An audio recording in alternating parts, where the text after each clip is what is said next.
जय हिंद, नमस्कार दोस्तों। आप सभी को VSNP चैनल में स्वागत है। आप सभी के लिए लेकर आया हूँ प्राचीन इतिहास का संपूर्ण ऑब्जेक्टिव क्वेश्चन। तो इस वीडियो के तहत कुल 50 प्रश्नों को देखने वाला हो। तो आप सभी इस चैनल पर बने रहिएगा और अगला वीडियो देखने के लिए इस चैनल को लाइक, सब्सक्राइब और शेयर करना न भूलिएगा।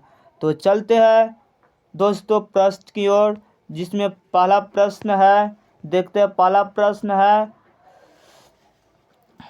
उत्तर भारत को दक्षिण भारत से कौन पर्वत अलग करता है। देखो दोस्तों, पहला प्रश्न है, उत्तर भारत को दक्षिण भारत से कौन पर्वत अलग करता है।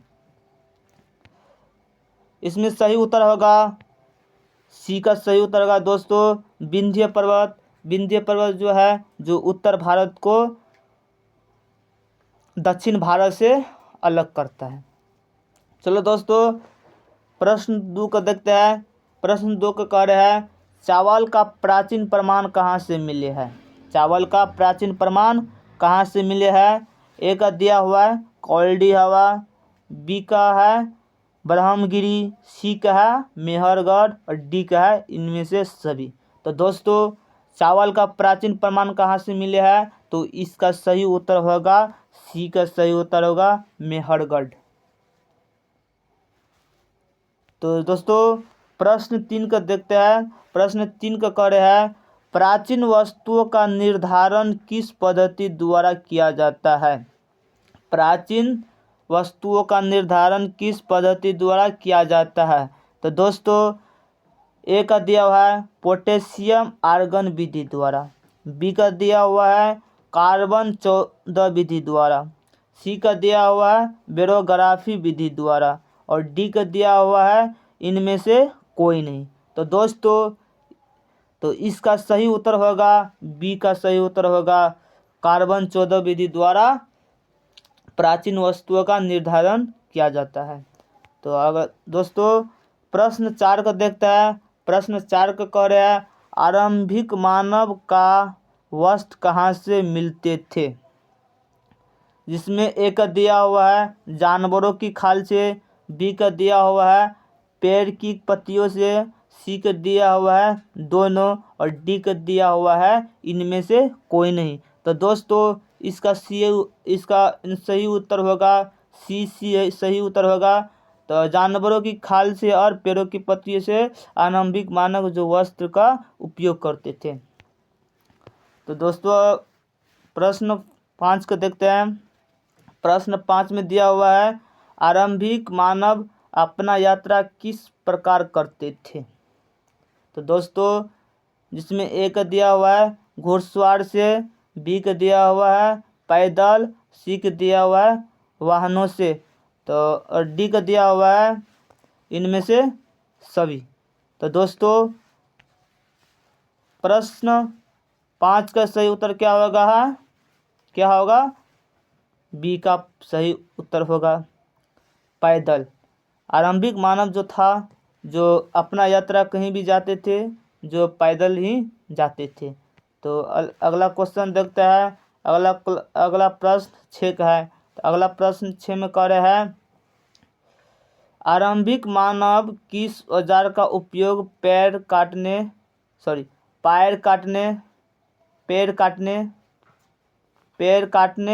और शिकार करने में करते थे।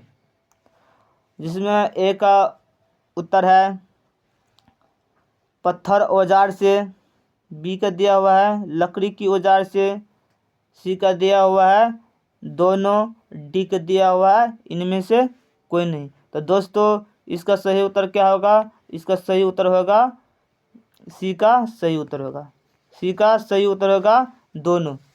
आरंभिक मानव जो अपना औजार का उपयोग पत्थरों के औजार का उपयोग पेड़ काटने और शिकार करने में लकड़ियों के औजार और पत्थरों की औजार से करते थे। तो दोस्तों, अगला क्वेश्चन देखते हैं। अगला क्वेश्चन 7। तो प्रश्न 7 को देखते हैं। आरंभिक मानव गुफा के अंदर दीवारों पर कौन सा चित्र बनाया करता था। तो दोस्तों, इसका सही उत्तर क्या होगा?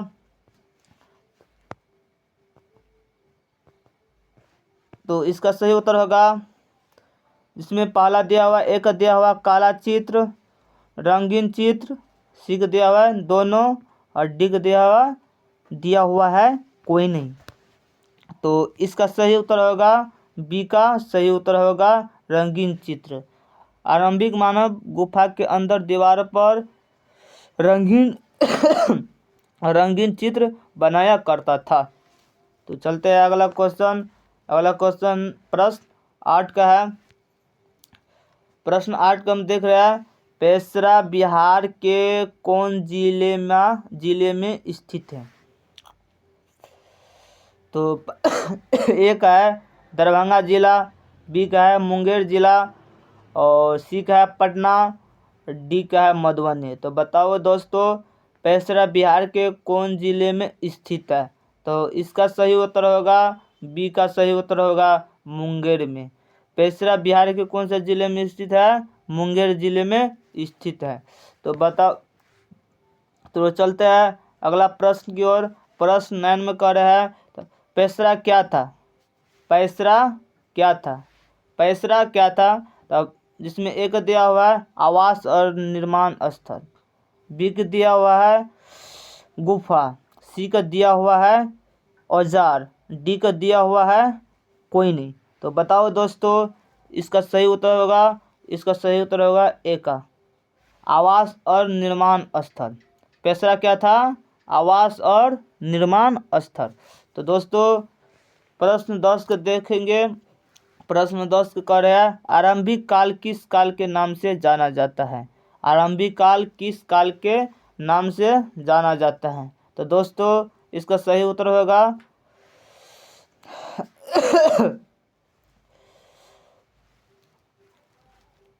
तो इसका सही उत्तर क्या होगा दोस्तों? जिसमें पाषाण काल दिया हुआ है, मध्यकाल दिया हुआ है, आधुनिक काल दिया हुआ है, और इनमें से कोई नहीं दिया हुआ है। तो आरंभिक काल किस काल के नाम से जाना जाता है? तो दोस्तों इसका सही उत्तर होगा, ए का सही उत्तर होगा पाषाण काल के नाम से। इसके नाम से जाना जाता है, पाषाण काल के नाम से जाना जाता है। तो दोस्तों प्रश्न 11 को देखेंगे। प्रश्न 11 को कह रहे हैं, पाषाण काल को कितने खंड में बांटा गया है? जिसमें एक दिया हुआ है 6 खंड में, बी का दिया हुआ है 4 खंड में, सी का दिया हुआ है 3 खंड में, और डी का दिया हुआ है 7 खंडों में। तो दोस्तों इसका सही उत्तर होगा क्या? तो सी का इसका सही उत्तर होगा 3 खंडों में। तो बताओ दोस्तों कौन कौन सा खंड है? जो पहला खंड है पाषाण काल। दोस्तों पहला है पूरा पाषाण काल, पूरा पाषाण काल। दोस्तों दूसरा है मध्य पाषाण काल, मध्य पाषाण काल, पाषाण काल। और तीसरा है नव पाषाण काल। दोस्तों नव पाषाण काल। तो दोस्तों पाषाण काल को कितने खंड में बांटा गया है? 3 खंडों में बांटा गया है दोस्तों। तो प्रश्न 12 को हम देखेंगे। प्रश्न 12 को कह रहे हैं, किस काल में पर्यावरण में बदलाव हुआ था?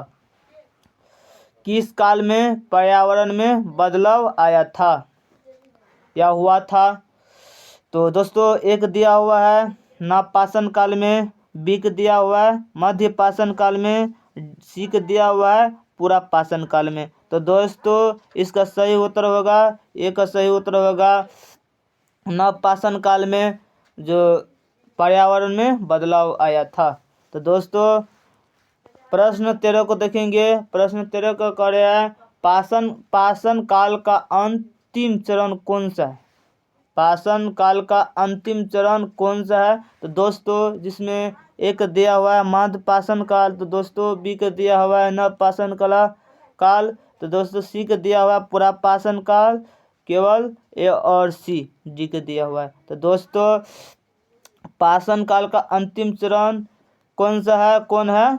तो दोस्तों बी का है नव पाषाण काल। तो दोस्तों हम अगला क्वेश्चन की ओर चलते हैं। तो अगला क्वेश्चन कर रहा है दोस्तों, भारतीय उपमहाद्वीप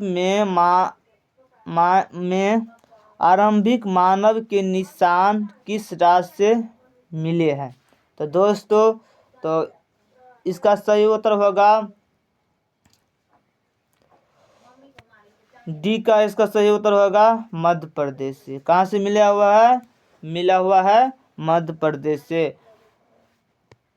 भारतीय उपमहाद्वीप में आरंभिक मानव के निशान किस राज्य से मिले हैं? तो दोस्तों मध्य प्रदेश से मिले हैं। तो दोस्तों अगला प्रश्न देखते हैं। तो अगला प्रश्न है भाइयों, तो अगला प्रश्न कह रहे हैं, खेती की शुरुआत सबसे पहले कहाँ से हुई थी? खेती की शुरुआत सबसे पहले कहाँ से हुई थी? तो दोस्तों जिसमें पहला दिया हुआ है, एक दिया हुआ है संयुक्त राज्य अमेरिका, बी का दिया हुआ है चीन से, सी का दिया हुआ है ईरान और इराक से, और डी का दिया हुआ है इनमें से कोई नहीं। तो दोस्तों इसका सही उत्तर क्या होगा? सी का सही उत्तर होगा ईरान और इराक से जो खेती का शुरुआत सबसे पहले हुआ था। तो दोस्तों हम अगला क्वेश्चन की ओर, प्रश्न 16 का हम देखेंगे। 16 का कह रहा है, प्राचीन काल में पशुपालन की शुरुआत कौन किया था? प्राचीन काल में पशुपालन की शुरुआत कौन किया था? तो दोस्तों जिसमें पहला है शिकारी संग्रहकर्ताओं ने, और बी का है मालिक ने, सी का है जमींदारों ने, और डी का है इनमें से कोई नहीं। तो दोस्तों इसका सही उत्तर होगा, एक का सही उत्तर होगा शिकारी और संग्रहकर्ताओं ने प्राचीन काल में शुरुआत किया था, पशुपालन की शुरुआत किया था। तो दोस्तों प्रश्न हम 17 को हम देखेंगे। प्रश्न 17 में बता रहे हैं, आरंभिक मानव सबसे पहले कौन सा जानवर का पालतू बनाया था? आरंभिक मानव सबसे पहले कौन सा जानवर का पालतू बनाया था? दोस्तों एक दिया हुआ है बकरी, बी का दिया हुआ है गाय, और सी का दिया हुआ है कुत्ता, और डी का दिया हुआ है घोड़ा। तो दोस्तों इसका सही उत्तर क्या होगा? तो इसका सही उत्तर होगा सी का सही उत्तर होगा कुत्ता को। आरंभिक मानव सबसे पहले कौन सा जानवर का पालतू बनाया था? कुत्ता को पालतू बनाया था दोस्तों। तो इसका सही उत्तर होगा, सही का सही उत्तर होगा दोस्तों। तो अगला क्वेश्चन की देखते हैं, प्रश्न 18 को देखते हैं। 18 में कह रहा है, गेहूं और जौ का प्राचीन साक्ष्य कहाँ से प्राप्त हुआ है? गेहूं और जौ का प्राचीन साक्ष्य कहाँ से प्राप्त हुआ है? तो दोस्तों ऑप्शन में दिया हुआ है, ऑप्शन ए का है पंजाब से, मेहरगढ़ से, उत्तर प्रदेश से, और गुजरात से। तो दोस्तों इसका सही उत्तर क्या होगा? बी का सही उत्तर होगा मेहरगढ़ से। कहाँ से? मेहरगढ़ से गेहूं और जौ का प्राचीन साक्ष्य मिला हुआ है। तो दोस्तों अगला क्वेश्चन की ओर चलते हैं। प्रश्न 19 को हम देखेंगे। प्रश्न 19 में बता रहे हैं, चावल का प्राचीन साक्ष्य कहाँ से प्राप्त हुआ है? चावल का प्राचीन साक्ष्य कहाँ से प्राप्त हुआ है? तो दोस्तों ऑप्शन में ए का ऑप्शन दिया हुआ है मेहरगढ़, बी का दिया हुआ है कोल्डी हवा, सी का दिया हुआ है दोनों, और डी का दिया हुआ है कोई नहीं। तो दोस्तों चावल का प्राचीन साक्ष्य कहाँ से मिले हुए है? तो दोस्तों इनमें से दोनों होगा। क्या होगा? दोनों होगा, सी का होगा मेहरगढ़ और कोल्डी हवा से चावल का प्राचीन साक्ष्य मिला हुआ है, प्राप्त हुआ है। तो दोस्तों प्रश्न 20 को हम देखेंगे। तो 20 में बता रहे हैं, मृत्यु को दफनाने का साक्ष्य कहाँ से मिली है? तो मृत्यु को दफनाने का साक्ष्य कहाँ से मिले है दोस्तों? जिसमें पहला एक ऑप्शन दिया हुआ है मेहरगढ़ से, बी का दिया हुआ पंजाब से, और सी का दिया हुआ है उत्तर प्रदेश से, और डी का दिया हुआ है मध्य प्रदेश से। दोस्तों इसका सही उत्तर क्या होगा? ए का सही उत्तर होगा मेहरगढ़ से। कहाँ से? मेहरगढ़ से, जो मृतकों को दफनाने का साक्ष्य मिली है। तो दोस्तों हम अगला क्वेश्चन की ओर चलते हैं, अगला प्रश्न की ओर। अगला प्रश्न 21 को बता रहे हैं मेहरगढ़ से कितने स्तर प्राप्त हुई है। तो दोस्तों मेहरगढ़ से कितने स्तर प्राप्त हुई है? तो दोस्तों ऑप्शन में है 7, बी का है 8, सी का है 3 और डी का है 4। तो दोस्तों इसका सही उत्तर होगा सी 3। कितना? 3। तो मेहरगढ़ से कितने स्तर प्राप्त हुए है? 3 प्राप्त हुई है। तो दोस्तों अगला प्रश्न हम 22 को देखेंगे। तो 22 में बता रहे हैं दोस्तों चिरांदपुरा स्थल बिहार के किस जिले में स्थित है? दोस्तों तो चिरांदपुरा स्थल बिहार के किस जिले में स्थित है? दोस्तों पहला ऑप्शन दिया हुआ है मुंगेर जिले में, और दूसरा दिया है छपरा जिला, सी का दिया हुआ है दरभंगा जिला, और डी का दिया हुआ है मधुबनी जिला। तो दोस्तों इसका सही उत्तर होगा, ए का सही उत्तर होगा मुंगेर जिला। तो मुंगेर जिला में चिरांदपुरा स्थल बिहार के मुंगेर जिला में स्थित है। तो दोस्तों हम अगला क्वेश्चन की ओर चलते हैं। अगला प्रश्न है 23। तो प्रश्न 23 में बता रहे हैं किस काल के बाद धातु युग का आरंभ हुआ था? दोस्तों इसमें पहला ऑप्शन दिया हुआ है, एक ऑप्शन दिया हुआ है पूरा पाषाण काल के बाद, बी का दिया हुआ है दोस्तों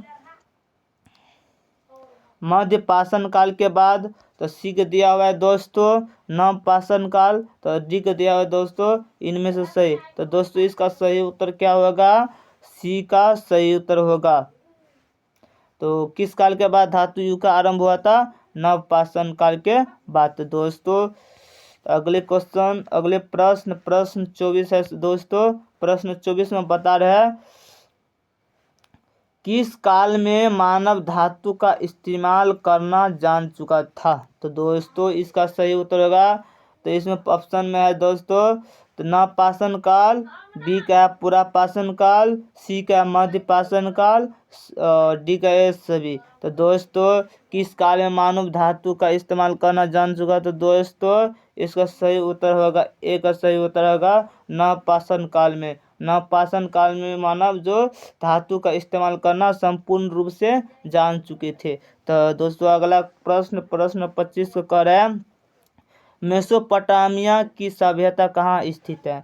मेसोपोटामिया का सभ्यता कहाँ स्थित है दोस्तों? तो दोस्तों इसका सही उत्तर होगा, सी का सही उत्तर होगा इराक में। कहाँ स्थित है? इराक में। तो दोस्तों अगला प्रश्न 26 को हम देख रहे हैं सांग सभ्यता कहाँ स्थित है? दोस्तों सांग सभ्यता स्थित है चीन में स्थित है। कहाँ स्थित है? चीन में स्थित है दोस्तों। तो अगला प्रश्न प्रश्न 27 को हम देखने वाले हैं दोस्तों 1921 ईस्वी में हड़प्पा का उत्खनन कौन किया था? 1921 ईस्वी में हड़प्पा का उत्खनन कौन किया था दोस्तों? ऑप्शन में है राखलदास बनर्जी, दयाराम साहनी, रंगनाथ राव और गोपाल मजूमदार। तो दोस्तों इसका सही उत्तर क्या होगा? दयाराम साहनी। बी का सही उत्तर होगा दयाराम साहनी। तो 1921 ईस्वी में हड़प्पा का उत्खनन कौन किया था? दयाराम साहनी ने किया था दोस्तों। अगला प्रश्न देखते हैं प्रश्न 28 को कह रहा है राखलदास बनर्जी मोहनजोदड़ो का उत्खनन कब किया था? तो दोस्तों इसका सही उत्तर होगा, सी का सही उत्तर होगा 1922 ईस्वी में राखलदास बनर्जी जो मोहनजोदड़ो का उत्खनन करवाया था। तो दोस्तों अगला प्रश्न 29 को हम देखने वाले हैं। अगला प्रश्न 29 का है हड़प्पा किस नदी के किनारे स्थित है? दोस्तों इसका सही उत्तर क्या होगा? तो इसका सही उत्तर होगा, सी का सही उत्तर होगा दोस्तों रावी नदी के किनारे। कहाँ स्थित है? रावी नदी के किनारे हड़प्पा स्थित है दोस्तों। तो दोस्तों भाइयों तो हम अगला क्वेश्चन प्रश्न देखते हैं। प्रश्न 30 का कर है दोस्तों। प्रश्न 30 का है, मोहनजोदड़ो किस नदी के तट पर स्थित है दोस्तों? मोहनजोदड़ो किस नदी के तट पर स्थित है दोस्तों? ऑप्शन में दिया हुआ है सिंधु नदी के तट पर, रावी नदी के तट पर, भगवा नदी के तट पर, घग्गर नदी के तट पर दोस्तों। तो दोस्तों इसका सही उत्तर क्या होगा? ए का सही उत्तर होगा सिंधु नदी के तट पर मोहनजोदड़ो स्थित है। तो दोस्तों इसका सही उत्तर होगा सिंधु नदी के तट पर, ए का सही उत्तर होगा दोस्तों। तो अगला प्रश्न देखते हैं। प्रश्न 31 का देखता है। 31 में बता रहे दोस्तों, हड़प्पा सभ्यता के अधिकांश नगर कितने हिस्सों में विभाजित थे? हड़प्पा सभ्यता के अधिकांश नगर कितने हिस्सों में विभाजित थे? तो दोस्तों ऑप्शन में दिया हुआ है 5, 2, 4, 3। तो दोस्तों इसका सही उत्तर क्या होगा? डी का सही उत्तर होगा 3 नगरों में। कितने? 3 नगरों में, अधिकांश 3 नगरों में बटा हुआ था, विभाजित था। तो दोस्तों अगला प्रश्न 32 को देखेंगे। 32 में बता रहे हैं, महास्नानगार का साक्ष्य कहाँ से मिली थी?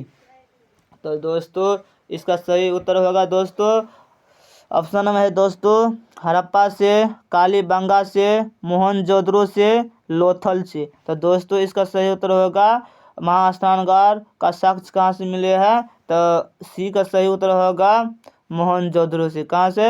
मोहनजोदड़ो से दोस्तों। तो अगला प्रश्न हम देखते हैं। प्रश्न 33 को हम देखेंगे। प्रश्न 33 में बता रहे दोस्तों, अग्निकुंड का साक्ष्य कहाँ से मिली है? अग्निकुंड का साक्ष्य कहाँ से मिली है दोस्तों? ऑप्शन है कालीबंगाल और लोथल। मोहनजोदड़ो, हड़प्पा से, रंगपुर। तो दोस्तों इसका सही उत्तर होगा, एक सही उत्तर होगा कालीबंगा और लोथल से जो अग्निकुंड का साक्ष्य मिला था। तो दोस्तों अग्निकुंड का उपयोग किस लिए करते थे? यज्ञ करने के लिए करते थे दोस्तों। अगला प्रश्न हम देखते हैं। प्रश्न 34। तो दोस्तों हड़प्पा नगरों की निवासी किस वस्त्र का उपयोग करते थे? हड़प्पा नगरों की निवासी किस वस्त्रों का उपयोग करते हैं दोस्तों? ऑप्शन में दिया है सूती वस्त्र, गर्म वस्त्र और दोनों, इनमें से कोई नहीं। तो दोस्तों इसका सही उत्तर होगा सी का सही उत्तर होगा दोनों। सूती वस्त्र और गर्म वस्त्र दोनों उपयोग में लाते थे, उपयोग करते थे दोस्तों। अगला प्रश्न 35 को बता रहे दोस्तों, हड़प्पा नगर किस से घिरा हुआ है? किससे घिरा हुआ है दोस्तों?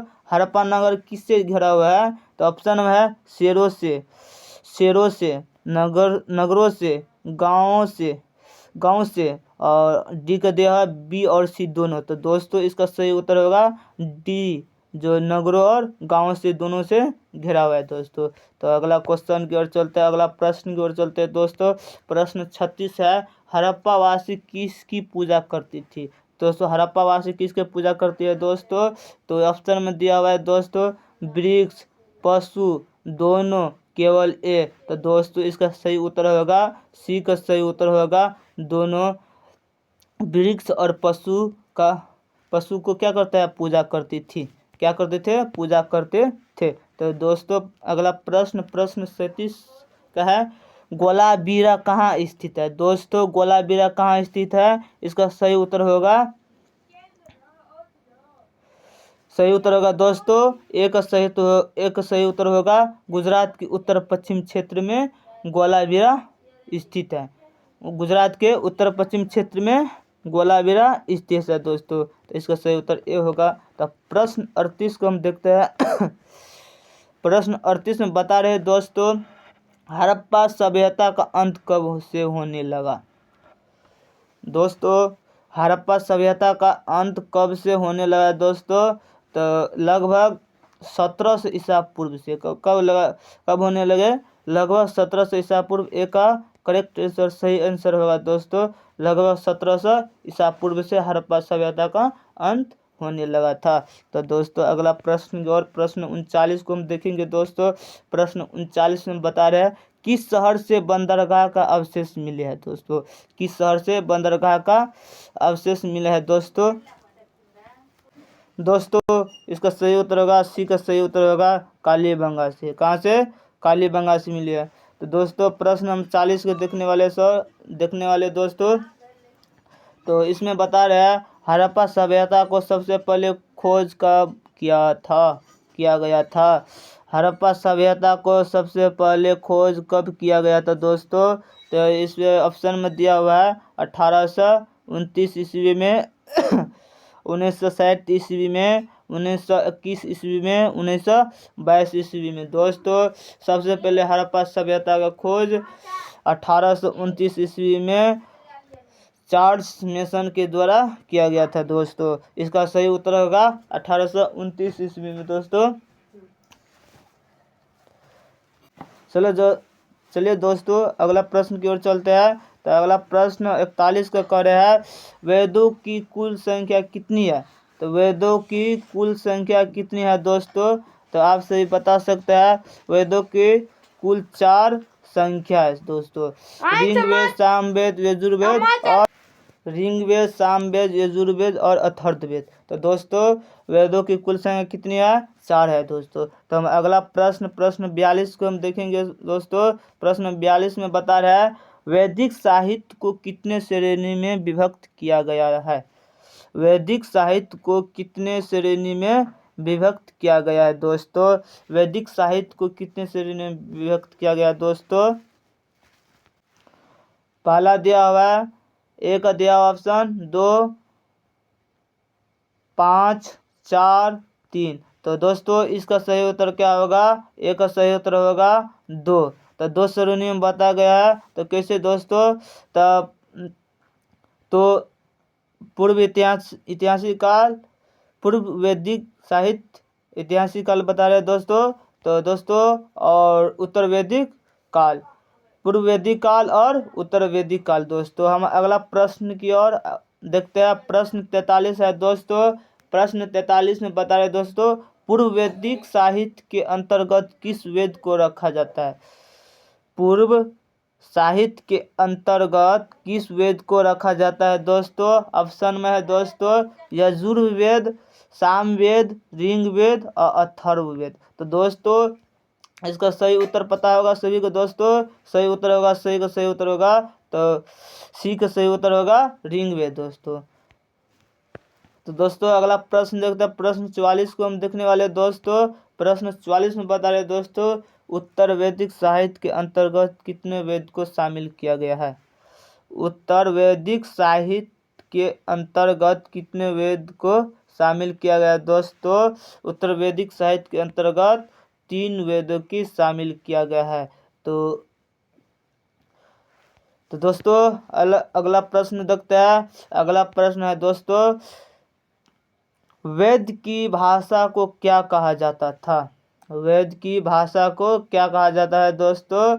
इसको भाषा को क्या कहा जाता है दोस्तों? एक सही उत्तर होगा दोस्तों प्राक संस्कृत या वैदिक संस्कृत कहते थे। तो दोस्तों वेद की भाषा को क्या कहा जाता था? प्राक संस्कृत या वैदिक संस्कृत कहते थे। तो दोस्तों हम अगला प्रश्न 46 को हम देखने वाले दोस्तों।